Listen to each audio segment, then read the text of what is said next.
대통령실 경제성장수석실은 최근 종합경기진단회의를 열어 2차 추경 편성을 논의했습니다.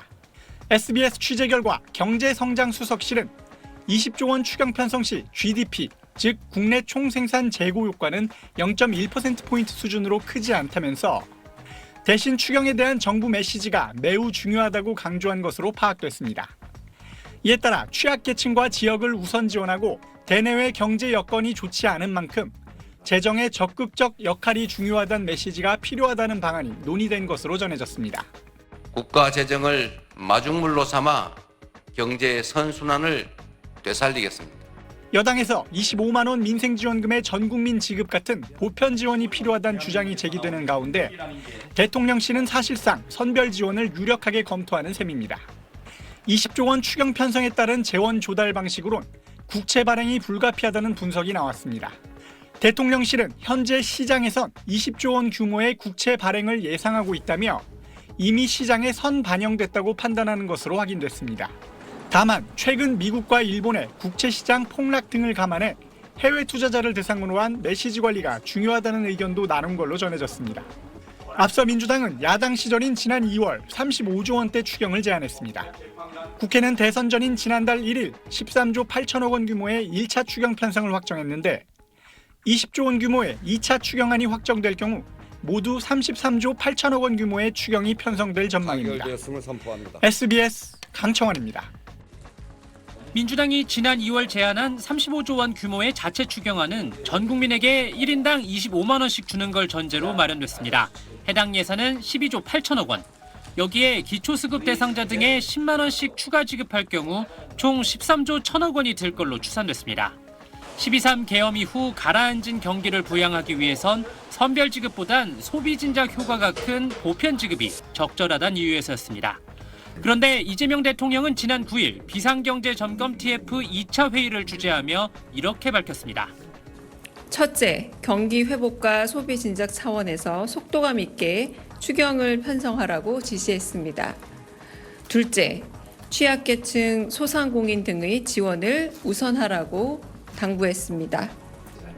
이 대통령의 지시가 취약계층 등에 대한 선별 지급에 방점이 찍힌 게 아니냐는 관측이 나왔지만 민주당 내부에선 보편 지급 여부는 정부의 의지라거나 소비 효과를 극대화하려면 모두에게 지원해야 한다 같은 보편 지급을 주장하는 목소리가 계속 제기됐습니다. 김병기 신임 민주당 원내대표는 오늘 보편 지급 혹은 선별 지급에 대해선 언급하지 않은 채 조속한 추경안 처리를 강조했습니다. 지금 민생이 시급하기 때문에 민생 법안과 민생 추경 소위 개혁 입법을 균형 있게 짜맞추면서 국민의힘은 취약계층에 대한 선별 지급이 옳다며 추경안이 경기를 살리는 생산적 지출인지 선심성 지출인지 검증하겠다는 입장입니다. 정부는 조만간 2차 추경안을 발표할 예정인데 민생지원금을 보편 지급할지 선별 지급할지 당정 협의가 본격화할 전망입니다. SBS 민경호입니다. 민생지원금 지급 방식을 놓고 대통령실과 여당 사이에 좀 의견차가 있는 것 같아요. 대통령실이 선별 지급 검토하는 배경이 있습니까? 네, 아직 최종 방식이 확정된 건 아닙니다만 대통령실은 추경 집행의 효율성에 초점을 두고 있는 것으로 알려졌습니다. 한 대통령실 고위 관계자에게 물어봤더니 보편 지급이냐 선별 지급이냐 문제가 과거에는 가치나 노선에 따른 논쟁이었다면 집권 세력이 된 지금은 현재 경제 상황에서 어떤 방안이 더 효율적이냐 하는 문제로 접근해야 한다고 말했습니다. 재원 마련을 위해선 적자 국채 발행이 불가피하니 무한정 추경 규모를 늘릴 수도 없는 상황이죠. 앞서 전 국민에게 1인당 25만 원씩 지급하면 12조 8천억 원 정도 든다고 전해드렸는데 20조 원 추경을 편성할 경우 전 국민 지원금 주고 나면 한 7조 원 남게 됩니다. 경기 침체와 통상 압박이 심한 상황에서 쓸 곳은 많고 예산은 정해져 있고 효율성을 우선할 수밖에 없다는 얘기입니다.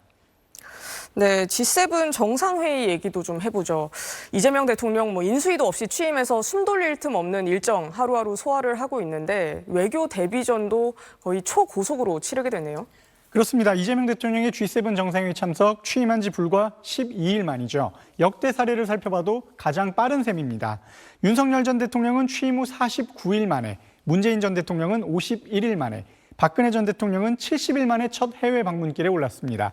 대통령실 관계자는 취임 직후라 준비 기간도 짧고 각종 여건이 미비한 상황에서 대통령이 출국하는 건 쉬운 결정은 아니지만 마침 G7 회의가 있어서 우리가 기여하고 역할을 보여줄 수 있는 건 아주 소중한 장이다. 국익 전체에 도움이 된다고 설명했습니다. 특히 대미 관세 협상 같은 통상 현안이 산적해 있잖아요. 트럼프 대통령 등과의 정상회동은 실무 협상을 추동하는 동력을 제공하는 계기가 될 수 있다고 이 관계자는 말했습니다. G7 회의에는 러시아와 전쟁 중인 우크라이나 젤렌스키 대통령도 참석할 가능성이 있는데 대통령실 관계자는 이 대통령과 대화가 이뤄질 가능성이 있다며 관련 준비를 하고 있다고 밝혔습니다.